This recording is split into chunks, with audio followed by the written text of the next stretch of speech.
The abyss beyond. It hummed, an endless low vibration that rattled the marrow of thought itself, as if the universe were grinding its teeth. And I had the misfortune of hearing it. I should never have lingered near the collider's abandoned service tunnel that night. Maintenance lights flickered like dying suns, strobing across warning placards no one had read in years. One moment I was cataloging corroded copper coils for a routine decommission report. The next, a hairline fracture blossomed into a mouth of swirling black. Gravity buckled. My tablet shattered against the ceiling, slow as a dream, before the tunnel corkscrewed into itself, and I stepped, or was pushed, through. They say curiosity propels explorers into the unknown. Lies. It is terror, raw, paralyzing, that tips one's balance.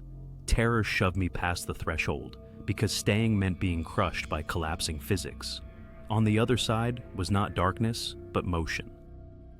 Imagine a storm of ink inside a crystal sphere the size of infinity. Vortices bled geometry, hands, wings, cathedral spires, forming, unforming, forming again. I floated in nothing, yet I fell. Cold air tasted like iron shaved so thin it sliced the tongue. Each breath rang metallic, echoing off no walls, returning older than it left. Time fracturing, I thought, seconds eroding into fossils before they pass. The hum deepened, overlapping bass tones until they formed a chord dreadfully familiar, though I could not name the memory. It vibrated behind my ribs, tuned to some ancient frequency older than meat. I blinked, and eons sifted by like sand. The abyss looked alive. Subcutaneous pulses rippled beneath a skin of shadow, veins of dull starlight coursing like bioluminescent blood.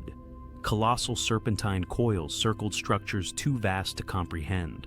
Closer drifted ragged figures, indistinct, dissolving before definition, leaving only the suspicion of eyes that burned like red novae.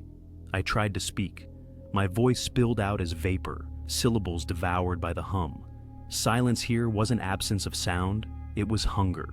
A phrase surfaced from drunken faculty lore. Beyond the event horizon of perception, truth becomes predator. Now I understood the punchline. Distance was illusion.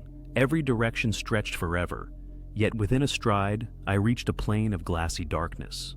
Symbols crawled across it, glyphs etched in bruised light, loops and triangles that sank into my retinas. They reeked of ritual, of doors shut for good reason. I traced one, nerves screamed, visions detonated behind my eyes. A faceless choir circling a crater where the ground was made of stars, colonnades of bleached bone beneath a sky of dripping oil. A blind thing curled at the universe's core, gnawing on the gears of causality. Lightning fracture images, then, abruptly, stillness. I was shaking, weightless, as the abyss pressed closer, wearing my dread like a tide wears the moon's pull. I shouted, "Who? What? Listens?" Words froze into crystal shards, ringing like tiny dying bells before melting away. No answer, only the modulating hum. Almost conversational. Cosmic horror legends whisper of elder engines, azathic wombs where realities gestate and die. I tasted that myth on the air, copper cold and final. Yet the abyss cared nothing for legends. It is the legend, mother to every nightmare mortals scrawl on tomb doors. Ahead, a fissure pulsed ultraviolet, wound within nothing. It widened into a corridor. Shadow walls folded continually, origami of darkness, yet the passage stayed straight, inviting. I entered. Time became a shattered mirror. My childhood flared in one shard, my unborn corpse in another. Memories rotated like planets, aligning into constellations of guilt. Faces. My sister. I abandoned in hospice a colleague whose data I stole, my father's silent disappointment. Their eyes glimmered, accusing, then burst into static. The corridor brightened with every betrayal remembered. Symbols on the walls rearranged into mirrors showing not reflections, but potentials. Darker versions of me. Each possibility ended in rot. I ran. Footsteps struck nothing, yet the echo pursued. My lungs burned with air that held only the idea of oxygen. An oval doorway opened onto a platform suspended over the open abyss. There, I saw it. Calling it being diminishes it. It was posture in the dark, mantled wings of negative space shredding the star paint behind them. Eyes bloomed along its span like ulcers in reality, blinking in arrhythmic patterns. In its center, a mouth opened, revealing a Mobius coil of tongues, whispering words older than language. The hum resolved into speech. You are the scream dreaming itself. My mind split. One half knelt in awe, the other scrambled for science. Logic toppled here, broken scaffolding in a quake. The wings beat once, no wind, yet the platform bent. I felt myself shrink, atom by atom, identity a flickering candle under a chemical hood. Visions crashed, galaxies siphoned into a sinkhole of teeth, civilizations praying to death-shaped constellations, a cosmic ledger etching sins across space-time.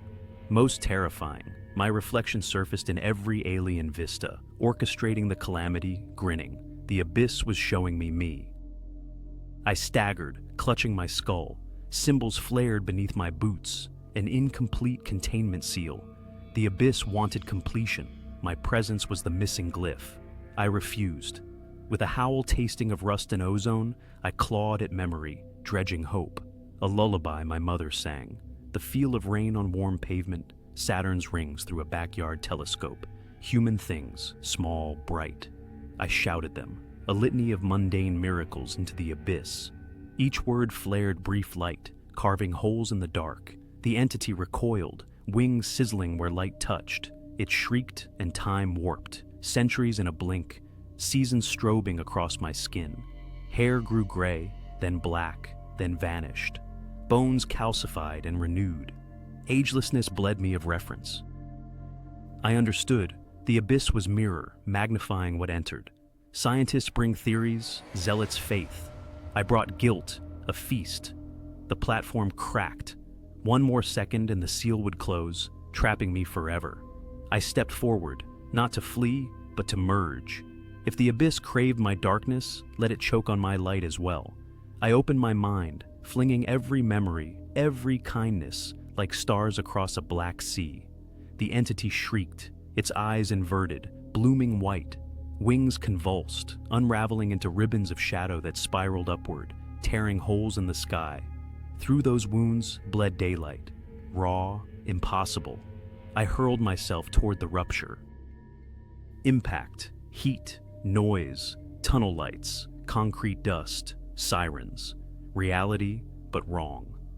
I sprawled on the collider floor, alarms wailing. Yet between the strobes I saw after images, glyphs glowing on my arms, fading.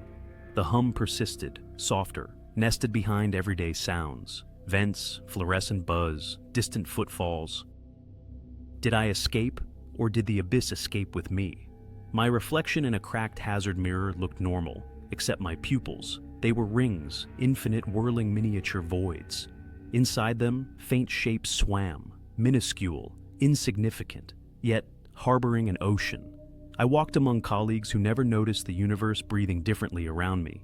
At home, I tried to sleep. The hum nested beneath the city's heartbeat, patient. Dreams splashed cryptic symbols across the ceiling, begging me to finish the ritual. Every mirror shows more darkness now than room. Strangers flinch at the emptiness behind my smile. The abyss watches, wearing my eyes. What if the portal was not an accident? What if the collider merely punctured a membrane already thinning? Because something on the other side was reaching, eager to reflect its dread upon a willing vessel. I am that vessel, and I am hungry. When you gaze into me, remember, your fear is a door, and I have learned how to knock back.